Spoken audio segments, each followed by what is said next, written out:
Que tu savais que la devise de la France n'a pas toujours été liberté, égalité, fraternité. Elle a été pendant un moment dans l'histoire famille, travail, patrie. Et ça, c'était pendant le régime de Vichy. Le régime de Vichy, parlons-en. Le régime de Vichy, c'était une dictature.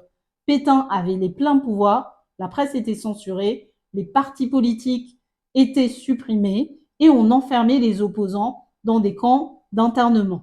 Dans cette dictature, on pratiquait le culte de la personnalité, vous savez, cette forme de propagande qui consiste à considérer qu'une personne est supérieure aux autres, tel un dieu. Vous avez là un autre exemple de culte de la personnalité. Le régime de Vichy, c'était aussi un État antisémite et collaborateur.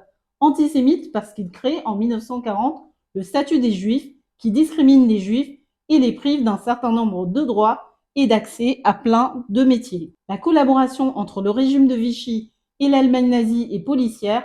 Un des faits les plus importants, c'est la rafle du Val d'Hiv, où 13 000 femmes, hommes et enfants sont arrêtés, dont beaucoup sont envoyés dans des camps de concentration et d'extermination, dont Auschwitz.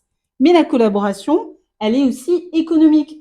Dans ce tableau, vous voyez que le régime de Vichy envoie une part de son PIB et de sa production en aéronautique à l'Allemagne pendant l'occupation. Pour terminer, le régime de Vichy a une idéologie qui s'appelle la Révolution nationale. Cette Révolution nationale qu'on peut qualifier de réactionnaire, c'est un modèle de société que voudrait créer le régime de Vichy, s'appuie sur le catholicisme, sur la famille nombreuse et le monde rural. Voilà pour l'essentiel sur le régime de Vichy. N'hésite pas à commenter, liker, partager, enregistrer la vidéo. Et si tu as des questions, surtout, pose-les-moi en commentaire.